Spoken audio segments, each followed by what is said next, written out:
"Come with me," the Mossad agent said, after seeing the widow and her kids alone in the blizzard. Rafi Shaham stood in the doorway of the safe house apartment in Helsinki, his hands still on the jamb, snow melting into the carpet beneath his boots. Through the frosted window across the narrow street, he watched a woman and 2 children huddled against the wind at a tram stop.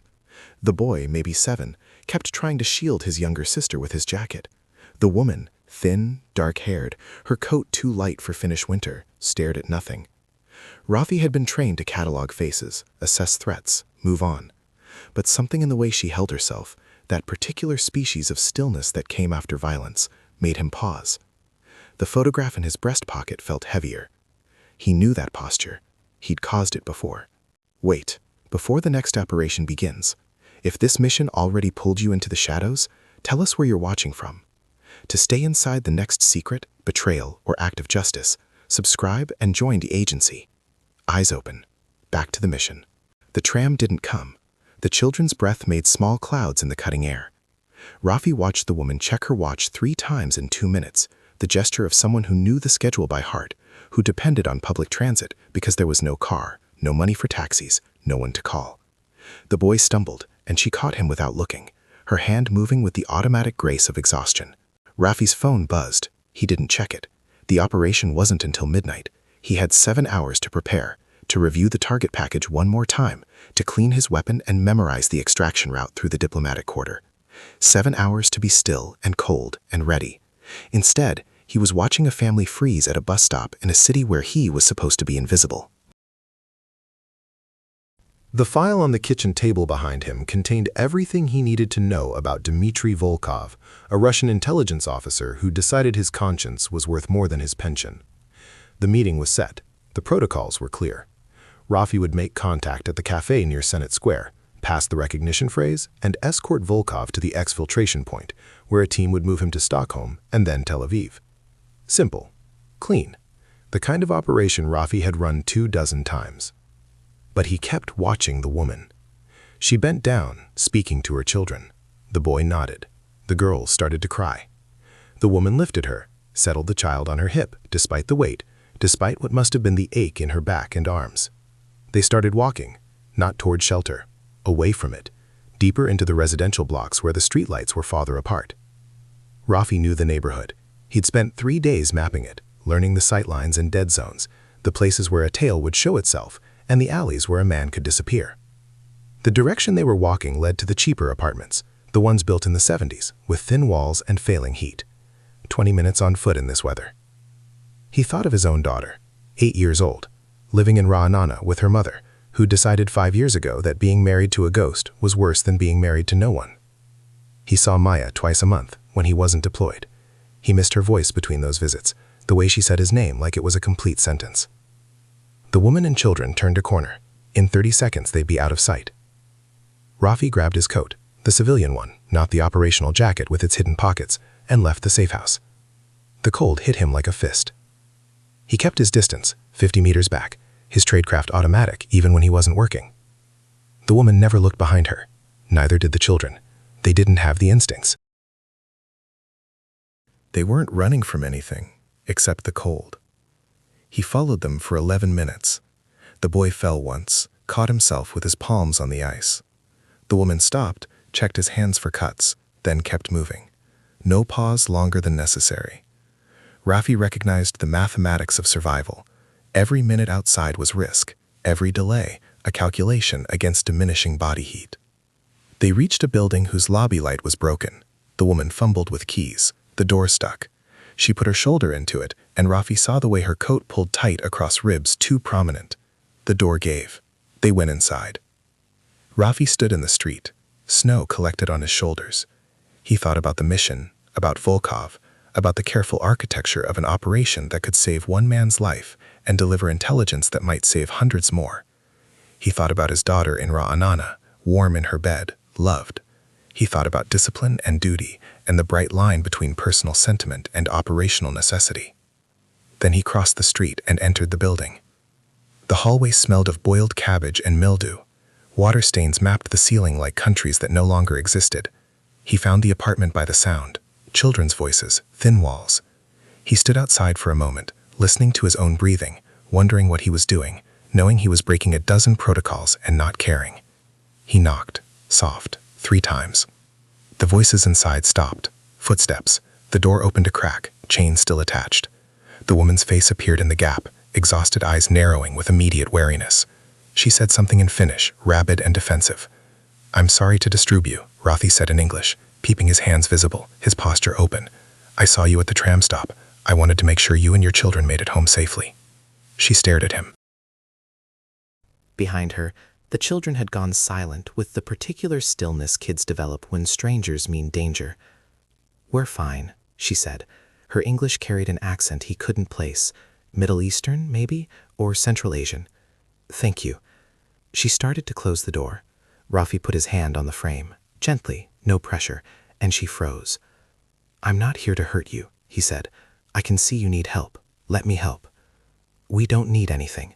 But her voice fractured on the last word, and he knew she was lying. "When did you last eat?" Her jaw tightened. "That's not your concern." "When?" he asked again, more quietly. The silence stretched. Behind her, the girl started crying again, a thin, hungry sound that cut through the cold air leaking under the door. "Yesterday," the woman whispered. "We ate yesterday." Rafi felt something in his chest compress. He reached into his pocket slowly, pulled out his wallet. The woman's eyes tracked the movement with an animal alertness, ready to slam the door if he pulled anything else. He took out all the cash he had, 400 euros, his operational reserve, and held it through the gap. "Take it," he said. "Feed your children." She didn't move. She stared at the money like it might explode. "I don't want anything from you," Rafi said. "No debt, no obligation. I'm just someone who saw you in the cold and wants to help. That's all." "Why?" The word was almost inaudible. "Because I have a daughter," Rafi said. "Because someone should." The woman's hand came up slowly, trembling, and took the money. She held it like it was made of glass. Tears started down her face, silent, tracking the lines of exhaustion and fear that mapped her features. "There's a market 2 blocks from here," Rafi said. "It's open until 8. Buy food, get something warm for the children, whatever you need." She nodded, unable to speak. "Are you safe here?" he asked. "Is anyone threatening you?" She hesitated, then shook her head. "We're alone," she said. "My husband. He died. 6 months ago. We had to leave our apartment. This is temporary, just until." She didn't finish. There was no until. He could see that. "What's your name?" he asked. "Layla." She wiped her face with the back of her hand. "The children are Hassan and Amira." Syrian, Rafi thought. The accent clicked into place. Refugees. The kind of people who fell through every crack in every system. "Layla," he said, and the name felt heavy in his mouth. "I'm going to give you my number. If you need anything, food, help, safety, you call. Understand?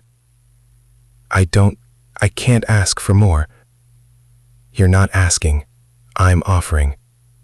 He pulled out one of his cover identity cards, the ones listing a Finnish mobile number that routed through enough cutouts to be untraceable. He slid it through the gap.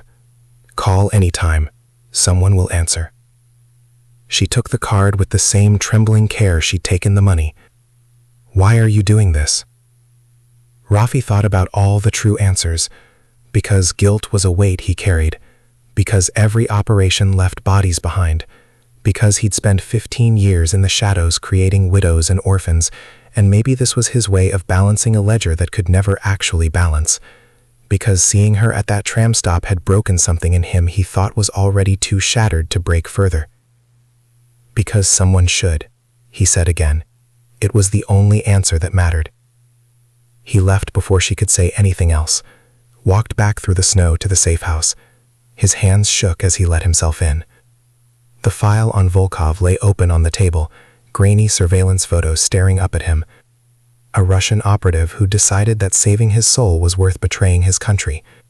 A man who wanted to disappear into witness protection, to start over somewhere sunny where his past couldn't find him. Rafi made coffee, strong and black. He sat at the table and tried to focus on the operation, on the routes and signals and contingencies. But he kept seeing Layla's face, The way hope and disbelief had warred in her expression when he'd handed her that money. He'd put more weapons in people's hands than he could count. He'd never felt anything like the weight of those 400 euros. His phone buzzed. This time he checked it. A message from Tel Aviv, from his handler, Dav. Confirm status? Midnight still viable? Rafi typed back. Confirmed. Target secure. Standing by. He set the phone down and closed the file. He had 6 hours now. Enough time to clean his weapon, review the extraction protocol, prepare for the moment when Volkov's life would transfer from Russian intelligence to Israeli protection. One more ghost moving through the machinery of international espionage. Enough time to wonder if Layla would use his number, if she'd go to the market tonight, buy bread and milk and something warm for Hassan and Amira, if she'd sleep better knowing someone had seen her, had cared enough to stop. He'd violated protocol, exposed himself unnecessarily, created a potential compromise point in his cover. Any of his instructors at the academy would have failed him for this. Any handler, except maybe Dav, would have pulled him from the operation. But Rafi had been in the field long enough to know that the rules existed for people who still believe operations were clean. He'd run too many missions, buried too many mistakes, learned too many lessons written in blood and regret. The machinery of intelligence work was cold and necessary, and sometimes monstrous. And sometimes, in the spaces between operations, you had to do something that made you remember you were still human. He thought about his daughter again, about the birthday he'd missed last month because he was running surveillance in Beirut, about the school play he'd promised to attend and then canceled when an asset in Cairo needed emergency extraction. About the slow, quiet way his marriage had ended, not with fights or betrayal, but with the simple, terrible math of absence accumulating into abandonment. What would he tell Maya when she was old enough to ask what he did? How could he explain the life he'd chosen, the secrets he kept, and the people he'd hurt, and the operations that haunted him in the dead hours before dawn?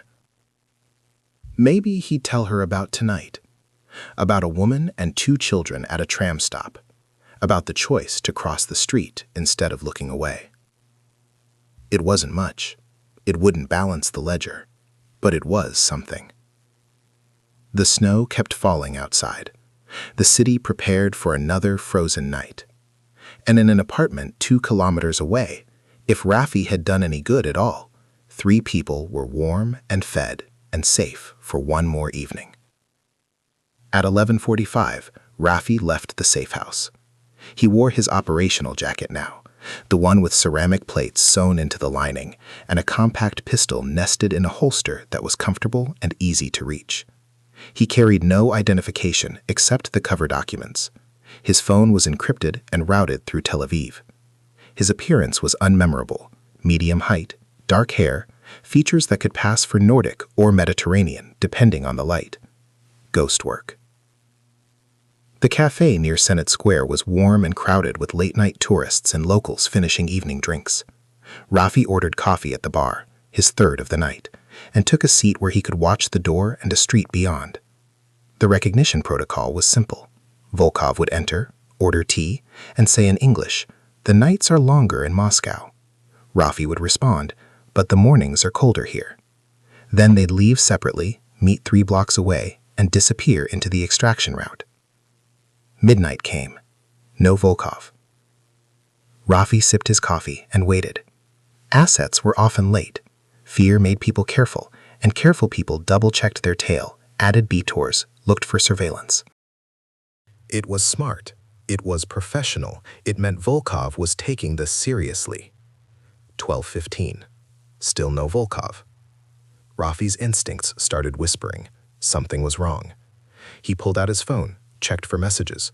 Nothing from Tel Aviv, nothing from the surveillance team that was supposed to be holding overwatch 3 blocks out.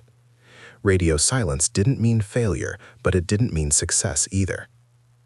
At 12:30, Rafi left the cafe. He walked the route to the rendezvous point, checking his back every half block, using reflections in shop windows to track the street behind him. No tail. No Volkov. Just empty sidewalks and falling snow, and the particular silence of a city after dark. The rendezvous point was a parking garage, 3rd level, northwest corner. Rafi climbed the stairs slowly, his hand near his weapon. The concrete smelled of urine and exhaust. His footsteps echoed in the stairwell. He emerged onto the third level and stopped. Dmitry Volkov was there, slumped against a concrete pillar, his coat open, blood pooling black beneath him. Dead. Very recently dead. Rafi moved fast, dropping to one knee, checking for a pulse he knew wouldn't be there. The wound was in the chest, probably a small caliber round, close range. Professional work. Volkov's eyes were still open, staring at nothing with the particular emptiness that came right after the moment when the brain realized the body was already gone. Rafi's mind went cold and tactical. He searched Volkov's pockets, found nothing, no documents, no phone, no intelligence. Whoever had killed him had cleaned him out. He checked the body for tracking devices, found none. He looked for shell casings and saw none. Suppressed weapon, no witnesses, clean execution. This wasn't random. This was Russian intelligence, FSB wet work, a sanction order carried out with precision. They'd known about the defection, they'd known about the meeting, which meant someone had talked. Or someone on the Israeli side had been compromised. Rafi stood. He pulled his phone and texted his emergency code to Tel Aviv. Broken arrow. Asset down. Exfil compromised. The response came in seconds. Abort. Return to nest. Ghost protocol. Ghost protocol meant Rafi disappeared, burned his cover identity, abandoned the safe house, used his emergency documents to get out of Finland through a route that had no connection to official channels. It meant the operation was blown from the inside, and everyone involved was potentially exposed. It meant he had maybe 30 minutes before Russian intelligence started looking for the handler who was supposed to meet Volkov. Rafi left the parking garage. He moved quickly but not frantically, keeping his awareness spread wide, cataloging every car, every shadow, every possibility of ambush. His training was automatic now. Breathe, scan, move, assess. Don't think about Volkov's dead eyes or the intelligence that died with him. Don't think about what went wrong or who betrayed what. Just move.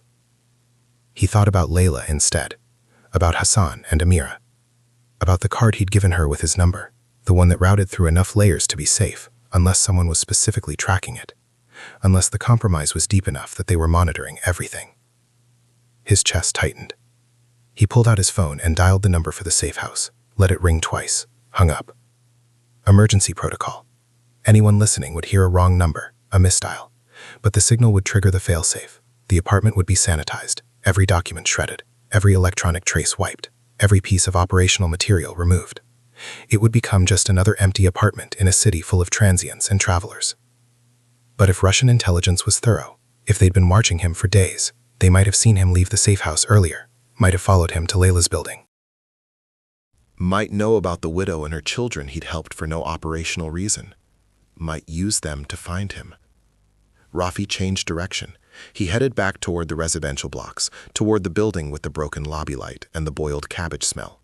His mind was running through scenarios, calculating risks, weighing the probability of compromise against the cost of inaction. The rational choice was to follow protocol, ghost himself, get to the emergency exfil point, let Tel Aviv clean up the mess. Layla wasn't his responsibility. She wasn't part of the operation. She was just a stranger he'd helped on impulse, a moment of weakness in a life built on discipline. But if he was wrong, if Russian intelligence had seen him, tracked him, decided that the man who met Volkov might have made other contacts, then Layla and her children were already in danger, and Rafi had put them there. He reached the building at 1:10 in the morning. The street was empty. No cars, no movement, no obvious surveillance. But the best surveillance was never obvious. He circled the block once, checking sightlines and parked vehicles, looking for the small signs of a stakeout, condensation on windows, idling engines, the brief flare of a cigarette. Nothing. Maybe he was being paranoid. Maybe the compromise was limited to Volkov, and the Russians didn't know about the handler, didn't know about the safe house, didn't know about anything except that one of their officers had tried to defect and needed to be eliminated. Maybe Layla was safe, and Rafi was risking everything for a threat that didn't exist. But Rafi had been doing this work long enough to trust his instincts, and his instincts were screaming. He entered the building, took the stairs instead of the elevator, moved quietly, his weapon now in his hand. The hallway on Layla's floor was silent. The lights buzzed overhead, fluorescent tubes nearing the end of their life. He reached her door and listened. Voices inside, low, urgent, male voices that weren't children. Rafi's pulse didn't change. He'd learned long ago how to keep his body calm while his mind went into combat mode. He moved to the side of the door, out of the fatal funnel, and listened harder.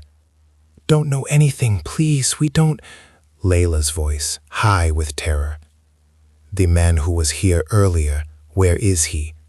Russian accent, heavy and unmistakable. "I don't know, he gave me money, that's all, please, my children." The sound of something hitting flesh, a cry of pain quickly suppressed, the children screaming. Rafi made his decision in the space between heartbeats. He could walk away, should walk away. This wasn't his fight anymore. The operation was blown, Volkov was dead, and 3 people he barely knew weren't worth compromising his escape. But he thought about his daughter, about the kind of man he wanted to be when he finally told her what he did in the world, about the ledger that never balanced and the weight of 400 euros that had felt like redemption. He kicked the door. The frame splintered, the door swung open, and Rafi was already moving, already tracking targets, already pulling the trigger. 2 men in the apartment, one by the window, one holding Layla by the arm. The one by the window turned fast, reaching for his weapon. Rafi shot him twice in the chest. The suppressor on his pistol reduced the shots to sharp coughs, loud enough to echo in the small space, but not loud enough to wake the neighbors. The second man dragged Layla in front of him, using her as a shield. He had a gun pressed to her head. Professional stance, good training. FSB, or private contractor, someone who knew what he was doing. "Drop the weapon," the man said in Russian. "Drop it, or I kill her." Rafi didn't lower his pistol. He kept it aimed at the narrow sliver of the man's head visible past Layla's shoulder. Nearly impossible shot, high risk, but possible. "Let her go," Rafi said in Russian, his accent flawless. "Let her go, and you walk out. That's the deal." "You're the handler," the man smiled. "Volkov's contact. FSB has been looking for you." "Then you found me.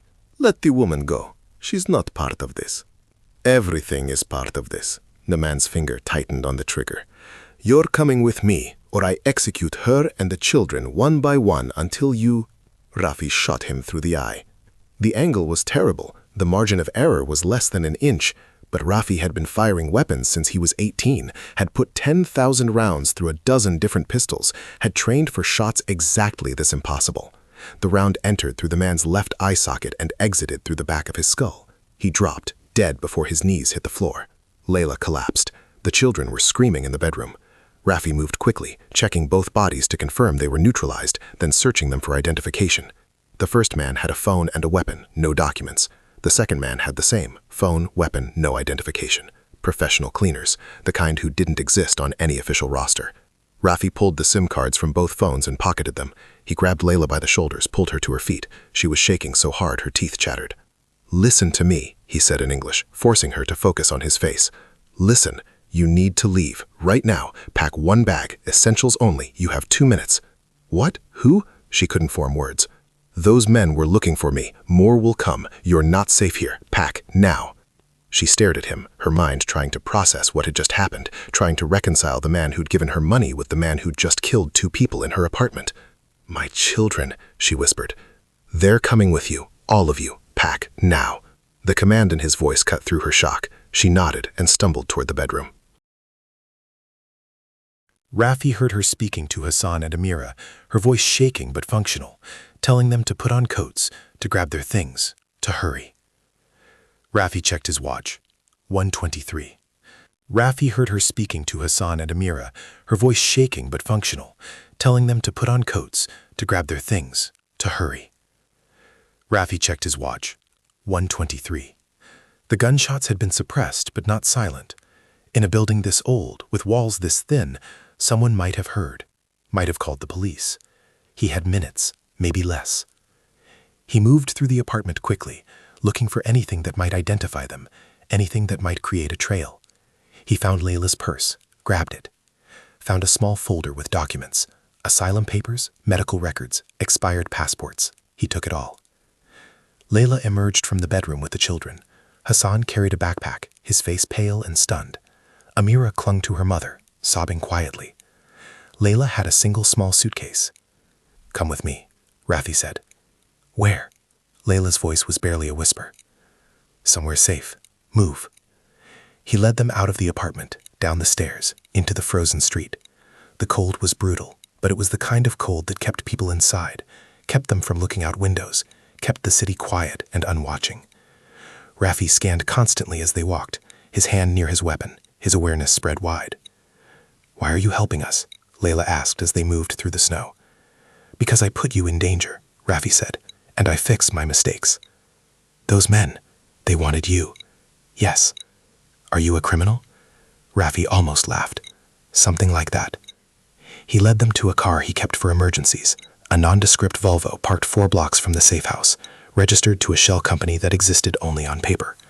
He put them in the back, told the children to lie down, covered them with a blanket. Then he drove. North, out of the city, toward the border. He had documents that would get him into Sweden, backup identities that had never been activated, safe houses in Stockholm that might still be secure. He had no idea if Layla and her children could cross the border, if her asylum status was valid in Sweden, if he was about to make everything worse. But he knew that leaving them in Helsinki was a death sentence. The FSB didn't leave witnesses. If they knew about Layla's apartment, if they tracked Rafi there, they'd come back. They'd eliminate everyone who'd seen their faces, everyone who could connect them to Volkov's execution. Layla and her children were loose ends, and loose ends didn't survive. "I don't understand," Layla said from the back seat. "Why did those men want you? What did you do?" "I'm a spy," Rafi said. The words felt strange in his mouth, too simple for something so complicated. "I work for Israeli intelligence. I was here to meet someone. It went wrong. They tracked me. I'm sorry." Silence. Then Layla laughed, a single broken sound. "A spy? You're a spy?" Yeah. He had no idea if Layla and her children could cross the border, if her asylum status was valid in Sweden, if he was about to make everything worse. But he knew that leaving them in Helsinki was a death sentence. The FSB didn't leave witnesses. If they knew about Layla's apartment, if they tracked Rafi there, they'd come back. They'd eliminate everyone who'd seen their faces, everyone who could connect them to Volkov's execution. Layla and her children were loose ends, and loose ends didn't survive. "I don't understand," Layla said from the back seat. "Why did those men want you? What did you do?" "I'm a spy," Rafi said. The words felt strange in his mouth, too simple for something so complicated. "I work for Israeli intelligence. I was here to meet someone. It went wrong. They tracked me. I'm sorry." Silence. Then Layla laughed, a single broken sound. "A spy? You're a spy?" "Yes." "And now we're running from Russian killers?" "Yes." "Amira?" Layla whispered. "Is this real?" "It's real," Rafi said. "And I'm going to get you somewhere safe, I promise." "You promised nothing," she said. "You gave me money. You gave me your number. You didn't promise my children would see killers in our home." "I know. I'm sorry." "Sorry doesn't," her voice broke. "Sorry doesn't help." Rafi had no answer for that. She was right. Sorry was meaningless. Sorry was what people said when they'd failed and knew it. He drove in silence, watching the road, checking the mirror, waiting for headlights that followed too close, or vehicles that matched his turns. The border crossing was 90 minutes north. The snow was getting heavier. The roads were emptying. Rafi's phone buzzed. Tel Aviv, demanding his location, his status, his explanation for why he'd gone dark. He ignored it. He'd deal with Tel Aviv later, after he'd fixed what he'd broken. Hassan spoke up from under the blanket. "Are we going to die?" The question was small and clear and terrible. Rafi glanced in the mirror, saw the boy's eyes watching him, wide and trusting despite everything. "No," Rafi said. "I won't let that happen." "My father said that too," Hassan said. "Before he died." Rafi had no answer for that either. He drove. They reached the border at 3 in the morning. The crossing was quiet, just one guard on duty, half asleep in his booth. Rafi had his cover documents ready, a Finnish identity, legitimate enough to pass casual inspection. But Layla and the children were a problem. Their asylum papers were finished, and crossing into Sweden without proper authorization could get them detained, deported, separated. Rafi made a decision. He pulled off the main road a kilometer before the crossing, into a rest stop that was closed for the season. He stopped the car and turned to face Layla. "I need to make a call," he said. "Get you proper documents. It's going to take a few hours." "We can't wait here," Layla said. "If those men—" "Those men don't know where we are," Rafi interrupted. "We're off the grid, but we can't cross legally without papers, so we wait."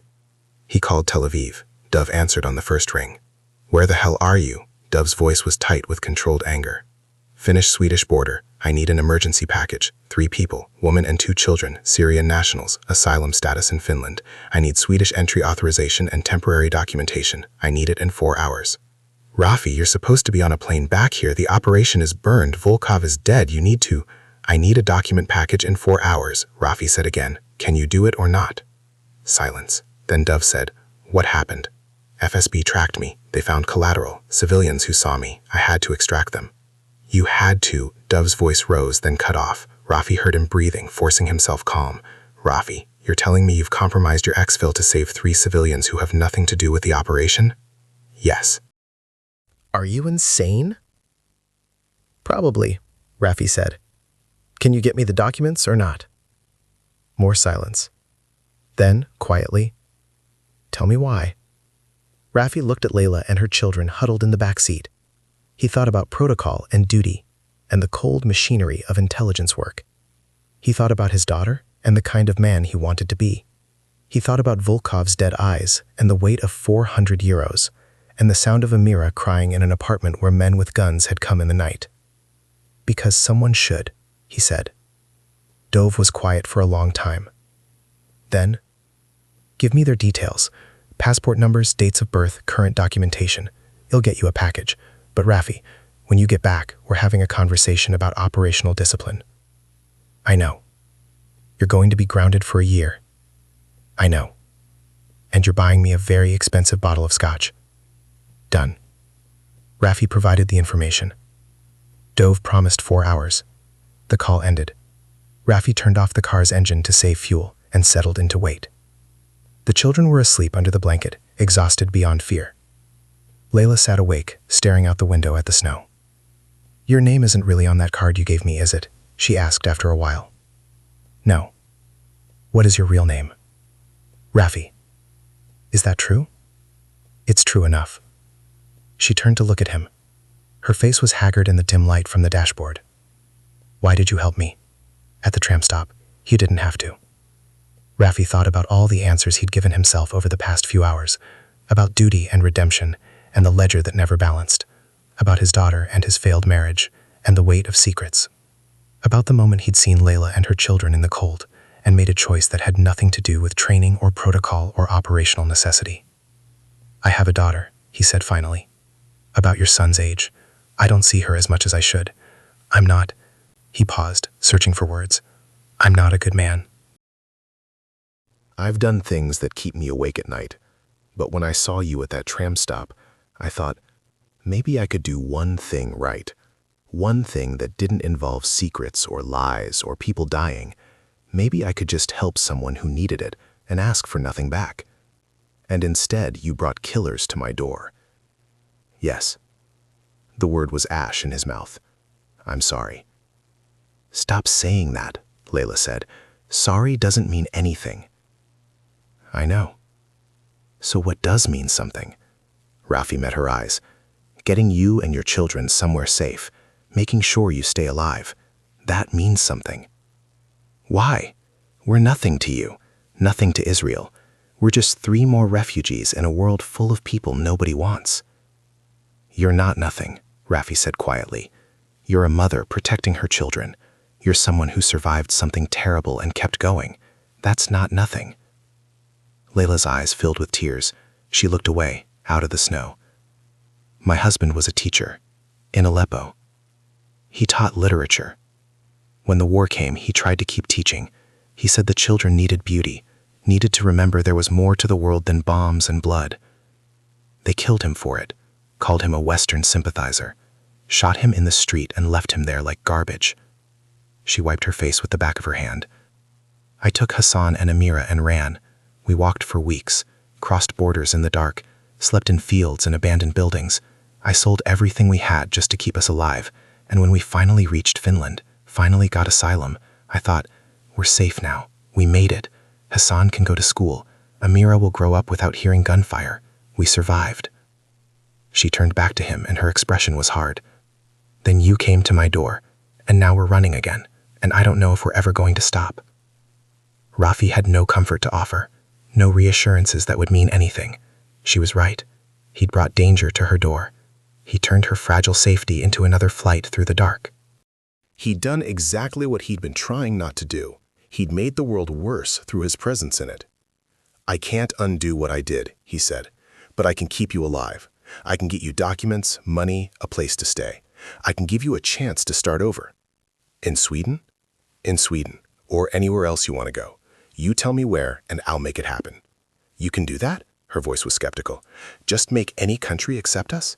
I work for an intelligence service, Rafi said. We have resources, connections, ways to make things happen that aren't supposed to happen. If you want to go to Canada, France, Australia, anywhere, I can arrange it. Why? Why would you do that? Because I owe you. You don't owe me anything. You gave me money. You saved my life tonight. We're even. We're not even, Rafi said.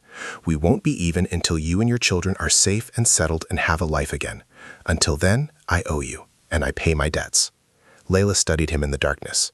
You're not a criminal, she said finally. You're a soldier. Soldiers have honor.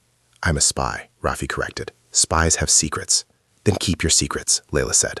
Just keep my children alive. I will. The documents arrived at 6:30 in the morning, delivered by a contact Rafi had never met, a woman in a gray coat who knocked on the car window, handed him an envelope, and disappeared into the pre-dawn dark.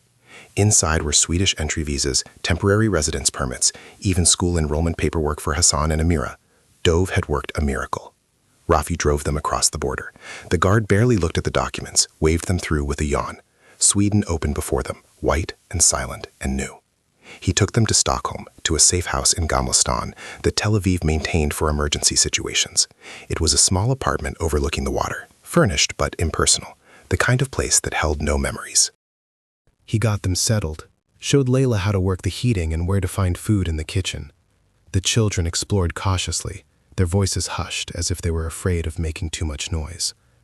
You'll be safe here, Rafi said. No one knows about this place except my agency.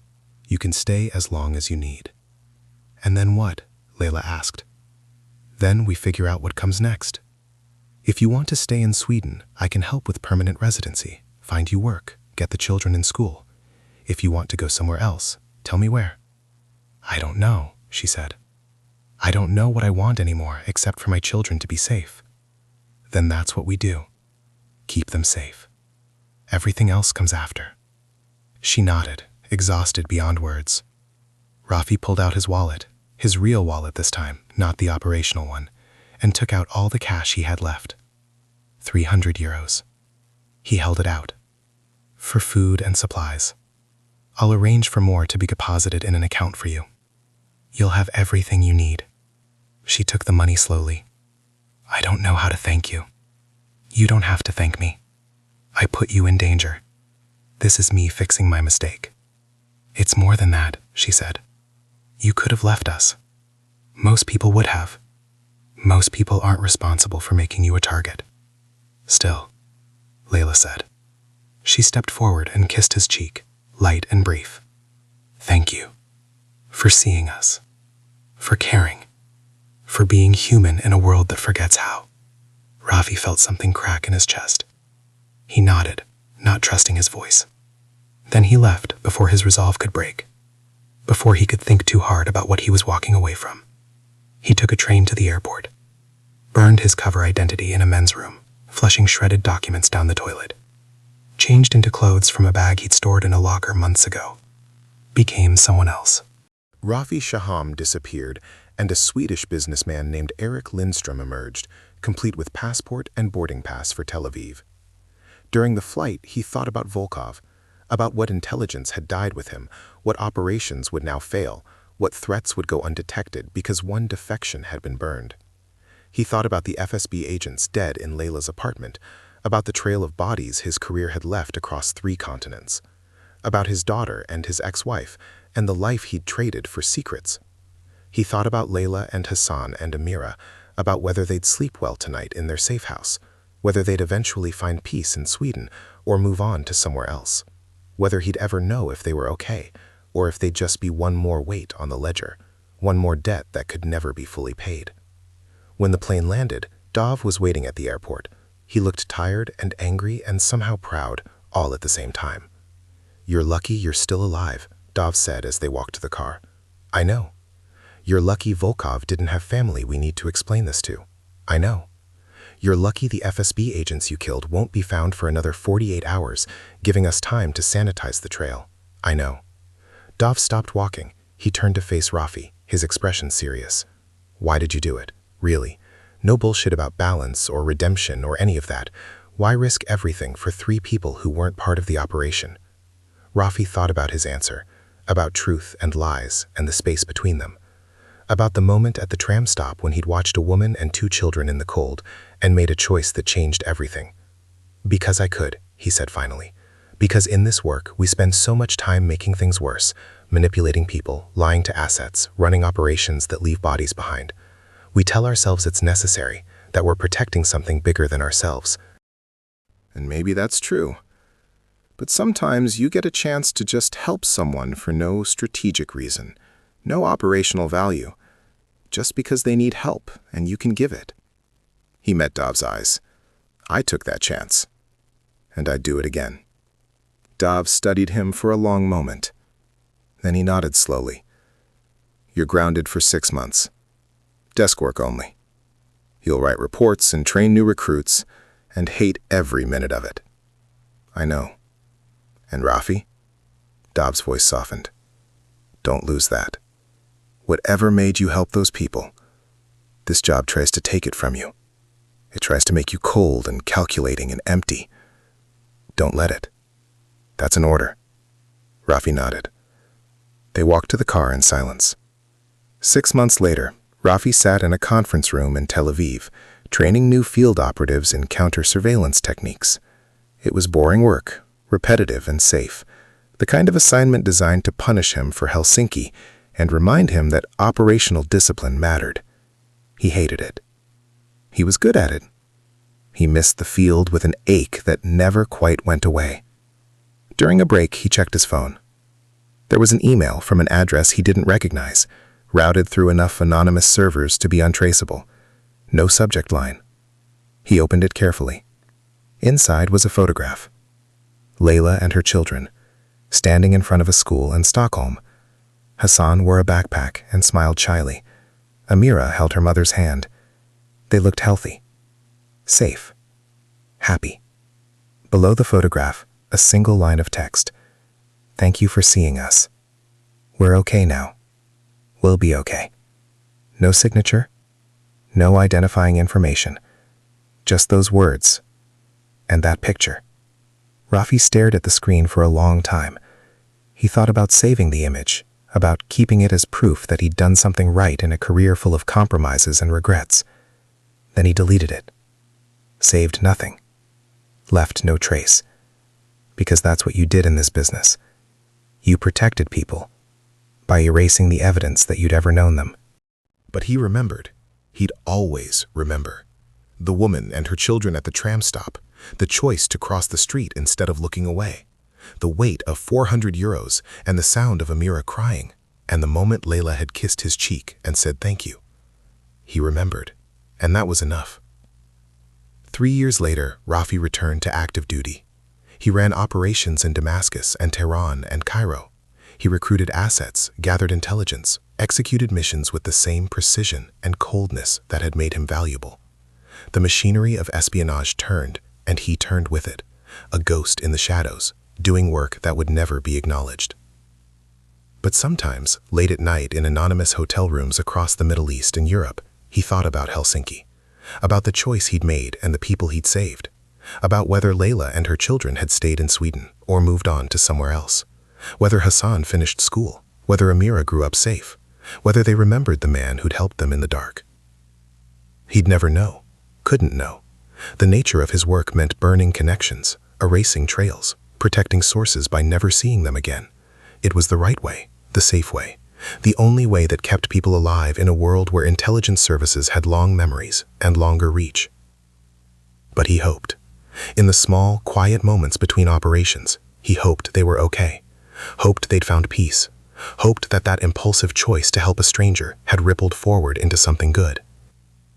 And when he was home in Ra'ana, visiting his daughter who was now 11 and full of questions about what he did and why he was gone so much, he told her a story. Not the truth, never the truth, but a story that held the shape of truth inside it. He told her about a man who'd seen people in trouble and helped them, even though it cost him something, even though it made his life harder. He told her about the importance of seeing others, of caring when you didn't have to, of being human in a world that often forgot how. Maya listened with the serious attention she gave to everything, her dark eyes watching his face. When he finished, she asked, "Is that what you do, Abba? Do you help people?" Rafi thought about all the things he'd done, the operations and betrayals and necessary evils, the bodies and the lies and the secrets that would follow him to his grave. The machinery of intelligence that ground on without mercy, that counted people as assets and calculated lives against strategic gain. Then he thought about Layla and Hassan and Amira, about one moment when he'd been something other than a weapon, when he'd been just a man who saw suffering and chose to alleviate it. "Sometimes," he told his daughter, "when I can." "That's good," Maya said. She hugged him, fierce and trusting. "I'm proud of you, Abba." Rafi held her close and said nothing. Let her believe what she needed to believe. Let her think he was good. It was a lie, but it was a lie worth protecting, a small, bright thing in a world full of darkness. And maybe, if he held on to it tightly enough, it might even become true. Outside, the sun set over Ra'ana, painting the sky in shades of orange and red. Somewhere in the world, operations continued. Assets reported in. Threats were assessed and countered. The endless machinery of intelligence turned, indifferent and inexorable. But in that moment, in that room, Rafi held his daughter and thought about Helsinki and snow, and a woman and her children at a tram stop, about the choice to cross the street, about the man he wanted to be and the man he sometimes managed to become. The ledger would never balance, the weight of his work would never lift.